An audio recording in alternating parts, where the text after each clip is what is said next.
ये video call hi guys এটা হলো বাজু কেক সবাই খামুয়ে চামচটা দিয়ে উল্টি দাও দাঁড়া রাখ পা সবাই ফিরে যাবে যার কাছে রাইস দিয়ে কাটবে এখন ধরে লাগবে এটা দিয়ে কাটতে পারো এটা দিয়ে কাটতে পারো এই জন্য একটা মজা করাইছে তোমরা না এটা এখানে স্টপ করে রেখে দে আয় আয় চাই ভালো করে সামনে সামনে কেন মারো খানা খাইয়ে দিবি মারা হয়ে গেছে ওরে বাবা রে ঠিক আছে কেক দিকে follow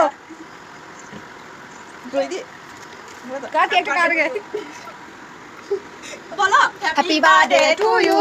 happy birthday to you happy birthday to নাও ভালো যে কেক এটা তো ভালো বাবার বড় তুমি খাইয়ে দিয়েছে বলে সাজুকে পরে ভালো করে করব না আমি ওকে দেখে খাই নাও আস্তে করে লাগে খাই দে দেখা দেখা মামা তো দাও লাবনি মা কাছে করি না কেকটা খাও আমাদের খাই দিলে হ্যাপি বার্থডে হ্যাপি বার্থডে